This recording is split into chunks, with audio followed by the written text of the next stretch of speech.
Greetings, people. I come to you today with two subjects in mind. Um, One is the number 500,070 plus. That's roughly how many people who are no longer on this plane of existence with us. They've departed and they are amongst the number of COVID deceased. And that's namely for reasons of lack of vaccine,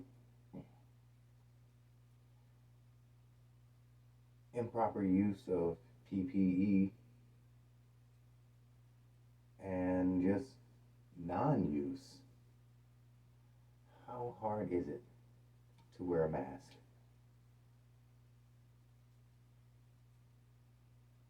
It's only a short time, and this too will pass. But it's going to be a big toll that we pay with lives if we don't buckle down and do what we need to do to get past this scenario.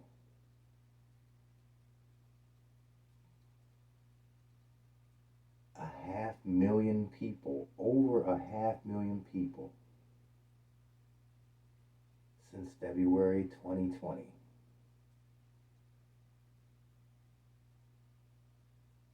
Grandparents, mothers, fathers, children, who will not see another day because either by their own means or through the means of someone else that did not care, they lost a chance to see their way through this. Another number I want to deal with today: 1619.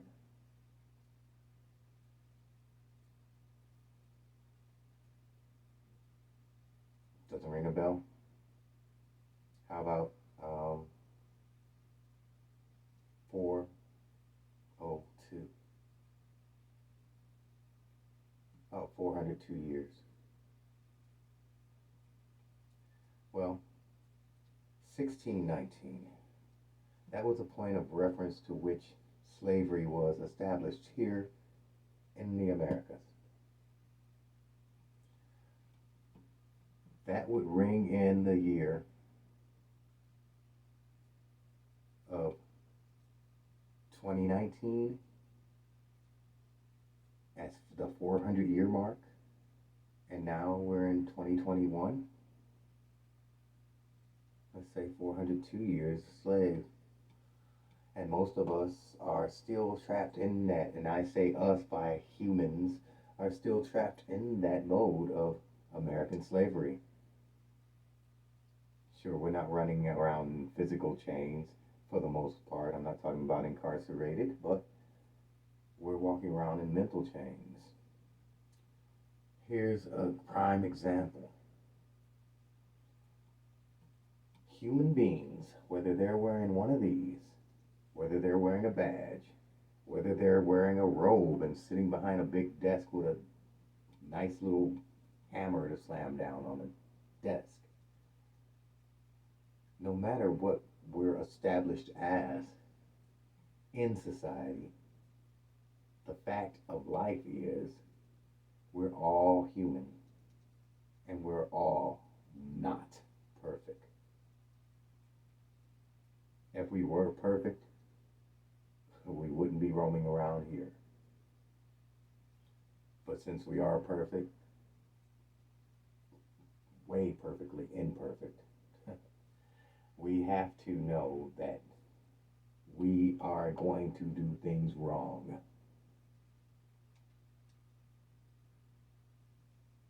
And maybe it's some through the looking glass thing with humans, but we have to do, even though we get told by many of our descendants have told us different things, but we still didn't learn from them because we had to make the mistake first before we learned from it,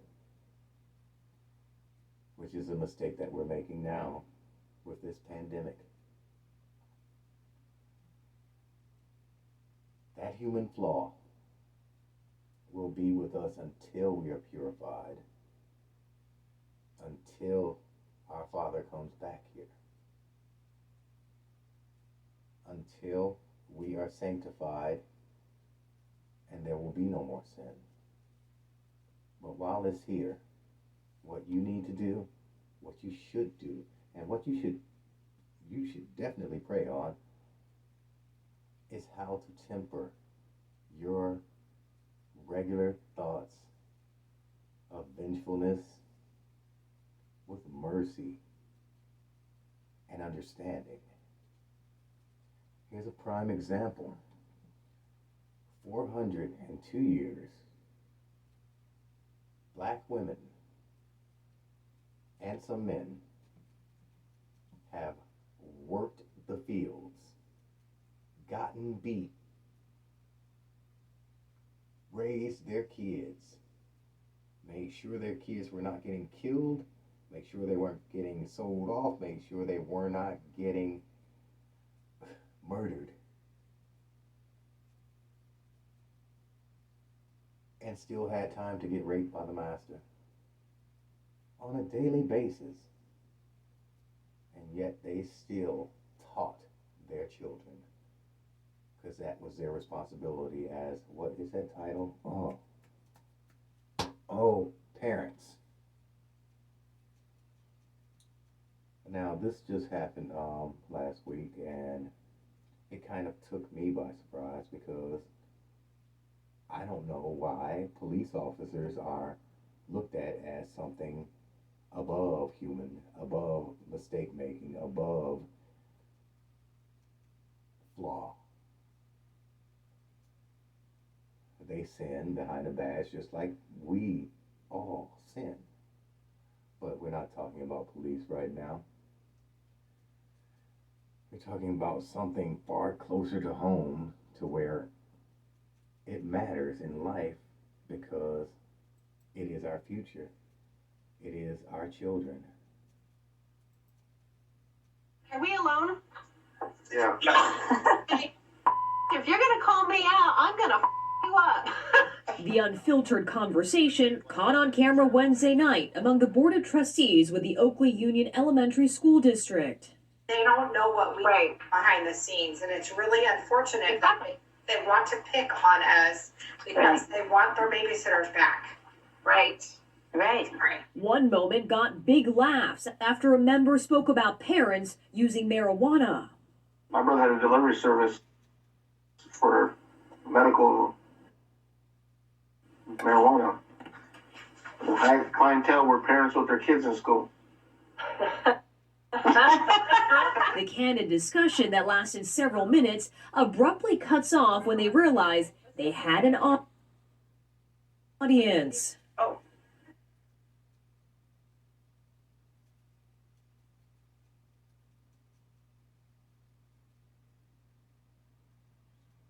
That was an interesting part of that whole topic, that whole scenario. Because, yes, they did have an audience. They misinterpreted the little Skype call that they were doing. But those are human beings that were having a conversation, which they admitted was supposed to be a private conversation, and people cackle. Even though they sounded like schoolgirls talking about what was happening in school and all this stuff. What was Bobby wearing? Oh, did you see the shoes that Jenny had and all that? Yeah, that was childish. But that's rhetoric that they were doing. That's how, I guess, much friends they are. That's how close friends they are. But we're all allowed to do that. We're human.